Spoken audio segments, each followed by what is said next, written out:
Shalom, shalom. Que le Seigneur te bénisse, mon bien-aimé, que la grâce du Seigneur sera bonne à ta vie. Bien-aimé, il y a une chose qui m'intrigue beaucoup. Il y a des personnes qui aiment chanter ces cantiques.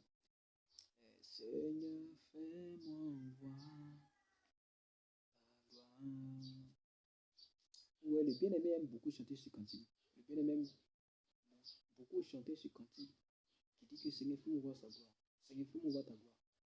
Mais nous allons constater qu'il y a des bien-aimés qui disent au Seigneur que le Seigneur n'a qu'à le faire voir sa gloire pendant que ses bien-aimés prennent ces mêmes yeux-là pour regarder la pornographie. Est-ce que nous comprenons? Ces bien-aimés prennent ces mêmes yeux pour regarder la pornographie. Et laisse-moi te dire, mon bien-aimé, qu'il est impossible de voir la gloire de Dieu pendant que tu prends tes yeux-là pour regarder la pornographie. Est-ce que nous comprenons? Est-ce que nous comprenons? Tu ne pourras jamais voir la gloire de Dieu pendant que tu prends tes yeux pour regarder la pornographie. Le Seigneur va dire ceci. Dans 1 Corinthiens chapitre 6 à partir du verset 18, le Seigneur va dire fuis l'impurité. Alors que nous savons très bien que le fait de regarder des films pornographiques, de regarder la nudité des grandes personnes est de l'impurité. Gloire à Jésus.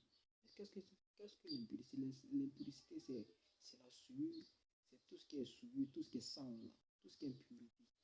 Alors que nous savons très bien que le fait de regarder des films pornographiques, c'est de l'impurité, de l'impurité. Gloire à Jésus. Donc toute personne qui dit Seigneur, fais-moi voir ta gloire, pendant qu'il prend ses yeux pour regarder la film pornographique, il est impossible de voir la gloire de Dieu. Tu ne pourras jamais voir la gloire de Dieu pendant que tu prends tes yeux, mon frère, pour regarder des films pornographiques. C'est pourquoi le Seigneur va dire ceci. Moi, je peux le dire. Le Seigneur va dire ceci. Dans Isaïe chapitre 58, à partir du verset 1. Il va dire crie à plein gosier. Ne te retiens pas. Élève ta voix comme une trompette et fais connaître à Jacob ses iniquités. Bien aimé, le Seigneur veut que nous crions à plein gosier. C'est pourquoi aujourd'hui je suis venu crier à plein gosier pour te dire de sortir de ces jeunes choses, de sortir de cette vie d'impurité où tu prends tes yeux pour regarder la pornographie. Tu veux que le Seigneur te fasse face à toi. Il est impossible, mon frère.